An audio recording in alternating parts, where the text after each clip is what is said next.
Okay. Hi guys, my name is Lauren and I'm here to do a video response for Bree's question, which was, how did Harry Potter impact your life? And I'm sorry if my video is going to be a little shaky, but I don't really have anywhere to put my camera, so I'm holding it. But anyways, Harry Potter has affected my life in a amount of ways, but I guess the most it has affected my life is it really is the reason I am who I am today. I am a reader, which is something I never thought I would be until Harry Potter, because I didn't read before Harry Potter. I actually didn't like reading before Harry Potter. I only really read what the teachers made you read, and then I hated them because it made me read them. I mean, I didn't really like school as much when I was a child. I was kind of an active child, I guess. I did soccer, I did cheerleading, stuff like that, but not really reading. But then after I did start reading them, which wasn't until after the second movie, which it was because I fell in love with the second movie. I was like, oh my god, these are books. Oh my god, I want to know what happened next. So I immediately went home from that, got the third book, and read it. Probably within about 3 days, which is pretty fast for a 13-year-old, if I do say so myself. And then I immediately got the fourth book, so it was the only other one out besides the first two. And I read it within about, I don't know, a week, which is pretty fast. And then, I guess I did what I felt was the most excruciating 5 months of my life, when I had to wait for the fifth book. Which, come to find out after that, I'd be waiting my entire childhood, waiting for the sixth and the seventh book to come out, which didn't really even come out until my freshman year of college, and then you have to wait for the movies to come out. But honestly, it was the best waiting of my life. I would do it all over again, waiting to see when Voldemort was actually going to come back. When was he going to do something? When was he going to try? Waiting to see when Ron and Hermione finally got together. Waiting to see whether Snape was good or whether Snape was bad. Waiting to see if Remus would ever rise to the occasion like you wanted him to. And then waiting just for the happy ending we all knew should happen, but we weren't really sure if we were ever going to get. And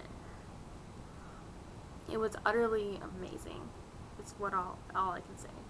And I would not be the person I am today without Harry Potter. And I can honestly say that, because I like who I am, which is something not very many women of the 21st century say. From what I read, people are always just like, I'm too fat, I'm too girly, I don't really like my job, I don't do this. But I love everything about my life. I love my friends. I love the fact that I like nerdy things. I love the fact that I went to a Harry Potter convention this summer with one of my best friends and had a great time. Like, I love who I am. I love the fact that I like reading. I love the fact that I watch Supernatural and Criminal Minds way too much. I love that I love Star Wars more than most guys, and I love that I read all the time. I am addicted to books. I really can't go into a bookstore without buying one, and that's my friends and family always say, we're gonna have to take you on intervention for books, Lauren. What kind of thing is that? And I'm like, it's just who I am, and I love it. I love being me, and I love that Harry has shown me how to do that. Not only Harry, I've learned from Neville to be brave when I really have to, and I learned from Luna that being crazy and being quirky is always fine as long as you like who you are.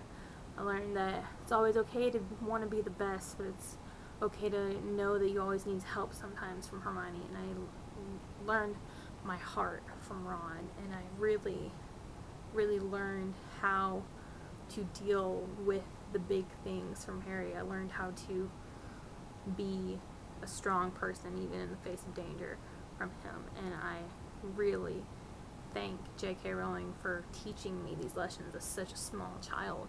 And it was just, like I said, Harry Potter has affected me in so many ways, but it really is the reason I am me. And I can't thank J.K. Rowling enough, and I can't thank this fandom enough for welcoming me into it so many years ago. And I can't thank YouTube for letting me continue to be a part of this fandom after everything's gone, because I got into YouTube around 2010, and I've been just keeping up with everything, and the fans are so great.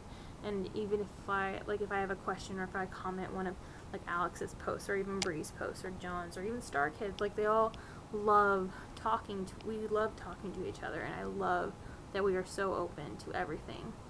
And I love that I love to read, because if you can see with me, all of those books back there, that's exactly what I spend my money on, and I love it. But like I said before, I love being a part of this fandom, and I can't thank J.K. Rowling enough for making this world. And I know that Harry will always be there when I need him, because he's right up there on my bookshelf whenever I need him. And because, like J.K. Rowling said, whether you come back by page or by screen, Hogwarts is always there to welcome you home, and it's my home that I will always have. And I am very thankful for that.